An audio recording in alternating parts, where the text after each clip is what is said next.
सांग सपरिवार श्री अनघा देवी समेत दत्तात्रेय स्वामिने नमः। स्थापयामि पूजयामि। स्थापनानन्तरम् इदम् अर्घ्यमिदं वाद्यमिदमाचमनीयं सकलाराधनैः स्वर्चितमस्तु।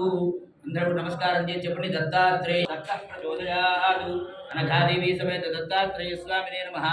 ఆవాహయామి స్థాపయామి పూజయామి పూర్వోక్తేన విశేషణ విశిష్టాయాం అస్తు దత్తాత్రేయ స్వామి దేవతా దివ్య లీలా శాంతి కళ్యాణ మహోత్సవే కర్మణి ఆదౌ భగవతః రక్షాబంధన సహిత యజ్ఞోపవీత దేవతా పూజాం కరిష్యే ప్రసుమంత ధియసానస్య దక్షిణి వరే వరాగం అభిరుప్రతీవత అస్మాకమింద్ర ఉభయజ్ఞో దేవతలందరూ కూడా ఆ యొక్క రాక్షస సంహారమై స్వామివారి దగ్గరికి వెళ్ళయా ప్రపంచంలో ప్రతి మానవుడు కూడా సుఖాన్ని సంతోషాన్ని ఆనందాన్ని పొందడానికి ఎవరిని ఆరాధించాలని అడిగితే అప్పుడు అత్రి అనసూయ దంపతులు ఇద్దరు కూడా ఆయా జగద్గురువై బ్రహ్మ విష్ణు మహేశ్వర స్వరూపంగా ఉద్భవించినటువంటి అఖిలాంట కోటి బ్రహ్మాండ నాయకుడు ఆదిమధ్యాంతరహితుడు చతుర్దశ భువనాధీశ్వరుడైనటువంటి సాక్షాత్ పరబ్రహ్మ స్వరూపంగా ఉద్భవించినటువంటి ఆ యొక్క దత్తాత్రేయ స్వామిని కనుక ఆరాధిస్తే మానవుడు అనేవాడు కలియుగమునందు వచ్చే సమస్త కష్టాల నుంచి కూడా విముక్తి పొందుతారు అన్నట్టు అనగానే ఆ యొక్క స్వామిని ఏ విధంగా ఆరాధించాలి అని అడిగితే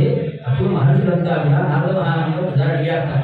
సనక యొక్క మహర్షులంతా కూడా అడిగి నారద మహారాజు అయ్యా మరి కలియుగంలో దత్తాత్రేయ స్వామిని ఏ విధంగా ఆరాధించాలి అంటే పూర్వకాలంలో అయితే సహ్యాద్రి పర్వత ప్రాంతంలో తపస్సు చేసుకుంటుండేవాడు స్వామివారు. ఇప్పుడైతే నిత్యం సన్నిహిత ఏ భక్తుడైతే భక్తితో ప్రార్థిస్తాడో వాడి వెనకాలే ఉంటాడు స్వామివారు. ఎందువల్ల అంటే అడగగానే కోరిక తీర్చేవాడు ఒక్కడే కాబట్టి నిత్యం సన్నిహిత అంటే స్మర్తృగామి సర్వసు ఒక్కసారి స్మరిస్తేనే అనుకున్న కోరికలు తీర్చేవాడు కాబట్టి ఆయన స్మర్తృగామి సర్వవద్దు అని పేరు. ఇట్లా ఆ యొక్క మహర్షులంతా కూడా ఆ యొక్క స్వామివారి విశిష్ట వైభవానంతా కూడా తెలుసుకుని ఈ యొక్క పూర్వకాలం నుంచి కూడా ఈ యొక్క స్వామిని ఆరాధిస్తూ ఉన్నారు కనుక అందరూ కూడా ఆ యొక్క స్వామిని ఆరాధించండి అని చెప్పి సహ్యాద్రి పర్వత ప్రాంతానికి పంపించారు. ఇట్లా ఆ యొక్క మహర్షులంతా కూడా వైదేవి సహ్యాద్రి పర్వత ప్రాంతానికి వెళ్ళి అక్కడ ఉన్నటువంటి స్వామివారికి నమస్కారం చేసి అఖిలాండ కోటి బ్రహ్మాండ నాయకుడిని ఆదిమధ్యాంతరహితుడు చతుర్దశ భువనాధీశ్వరుడైనటువంటి నీకు ఆ యొక్క అనఘాము వారి నుంచి వివాహం చేయించాము అన్నట్టు.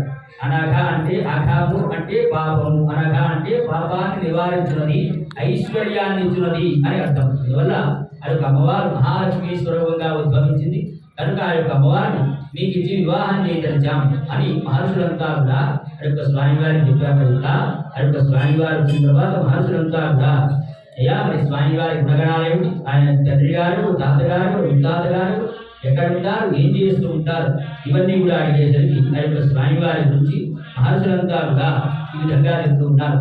యా పూర్వకాలంలో బ్రహ్మాది దేవతల బ్రహ్మ సృష్టి పూర్వం ముందే ఈ యొక్క దత్తాత్రేయ స్వామి అవతారం ఉద్భవించారు.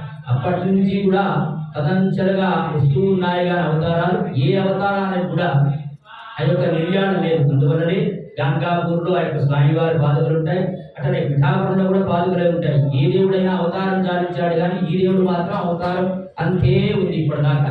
అట్లా తదంశలుగా స్వామివారు ఉద్భవిస్తూ ఉన్నాడు. ఎక్కడుంటారయ్యా స్వామివారు అంటే ప్రాతః గంగా స్నానం, ప్రాతకాలంలో కాశీలో గంగలో స్నానం చేస్తారు. తిలకం పండరిపురి, పండరిపురంలో తిలకం పెట్టుకుంటారు. తిలకం పండరిపురి పిఠాపురి భుజి, పిఠాపురంలో భిక్ష చేస్తారు. మా నిద్ర మాహూరు పట్టనే, మాహూరు ఘట్టనే కొండ మీద స్వామివారు ఇప్పటికీ కూడా ఆ యొక్క రాత్రి వేళ పుష్పాలని వేసిస్తే ఆ యొక్క స్వామివారు వచ్చి అక్కడ నిద్ర చేసి పొద్దున్నే వెళతారు అని ఆలోచి. అట్లాగే ఆ యొక్క స్వామివారి పుష్పాలు కూడా నలిగుంటాయి స్వామివారు నిద్రపోయి. ఇట్లా ఇంకా ఎక్కడ ఉంటారయ్యా అంటే నిత్యం సన్నిహిత. ఎప్పుడు ఏ భక్తుడైతే భక్తితో ఆరాధిస్తాడో వారి కోరికలు తీర్చడానికి ఎక్కడో ఉంటే అక్కడి నుంచి రావడం ఇబ్బంది అవుతుందని వెనకాలే ఉంటారు స్వామివారు.